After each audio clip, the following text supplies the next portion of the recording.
Nowadays, everyone is looking for that 4K 60 FPS, but let me tell you something. Antes de morir quiero volver a creer, volver a enloquecer por alguien y enamorarme. Seguramente volveré a caer allí, besaré la tierra negra y volveré a pararme. Analog photography has something special deep edged in the films. It carries nostalgia. It can be a moment from yesterday, but the look, the feeling it gives you will always bring back nostalgia. There's a beauty in waiting for the results. There's beauty in not getting the perfect shot. We used to capture moments without caring if they look great or not. We used to save memories instead of elaborating the perfect one. So today, we're building one. Before we start, this is not completely analog, okay? So analog is based on film, and this uses an SD card to record, right? So it's not analog per se, it's more like a mimic. Here's the camera, this is it.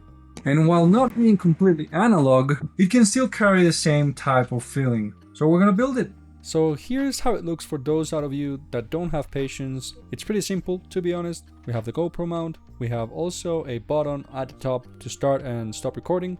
The first thing you need is going to be the 3D print. So you can get this super easy and free on Coles 3D. It's called the Analog Old School Cam. And down here you also have the links to the parts you need. You have the case, the button, and the lid right here. And that's probably it. It takes about 1 hour and 40 or less, and you're good.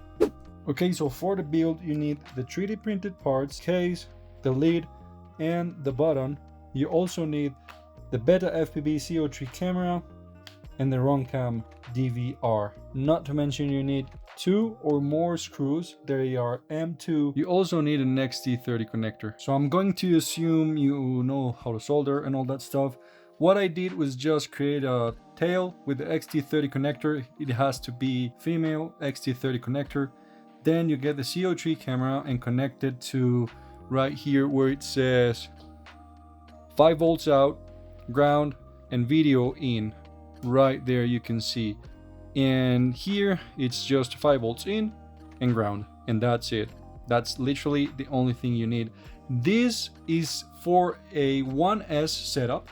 So also I have a pigtail here that I use for my drones, which is a 1S pigtail.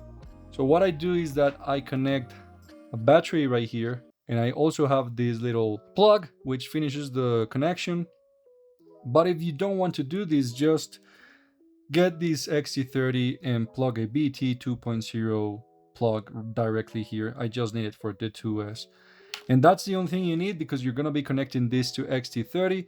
And the reason I did this with XT30 is that the friend that actually made me do it has another device that I'm going to post probably right there at the corner. And you can add that device between the battery and the DVR. And what that will allow you to do is use another batteries up to like 36 volts, if I'm not mistaken. But this is 1S, so be very careful, because this is only rated for 3.3 volts to 5 volts. Don't go ahead and connect a 2S battery, for example, because you're gonna burn it. So let's get into assembling. So you get your case. The first thing you want to do is get your camera in. Remember, these plugs go to the bottom. If you connect it like this, it's gonna go inverted, so make sure the cables are looking to the bottom.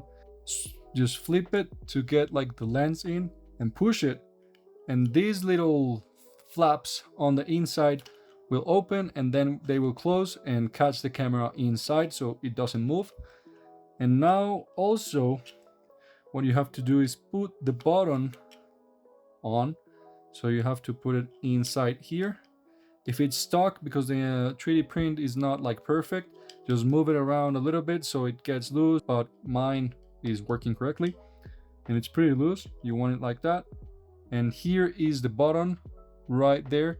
So make sure you put the button, the 3D printed button first, so the 3D print will not fall and will press correctly. As you can hear, get your M2 screws, and you can just screw 2 sides. You don't need all 4. Now the next thing you want to do is you want to plug this in right there. What you can do before is you can apply a little bit of like glue or whatever, so it stays right there.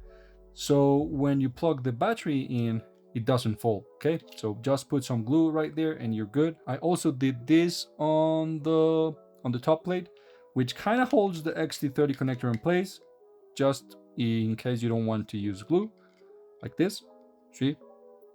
But not all XT30 connectors are the same, so you might have to or might not have to like sand these off. But that's probably it for the build.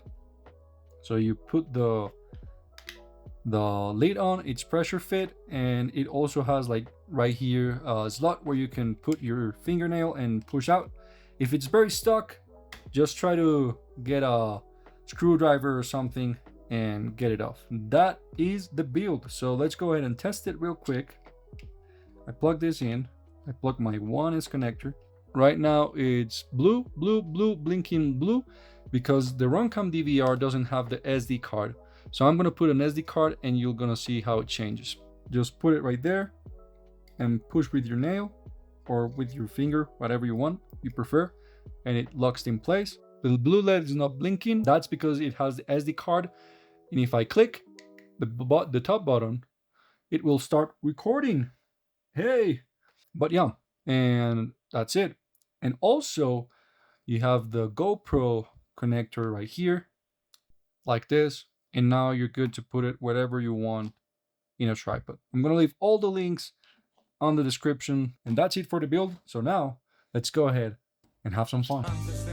Necesito una fiesta, un beso, una siesta, una noche como esta. Antes de morir necesito una respuesta, una canción honesta, un romance a la nuestra. Antes de morir necesito una fiesta, un beso, una siesta, una noche como esta. Antes de morir necesito una respuesta, una canción honesta, un romance a la nuestra.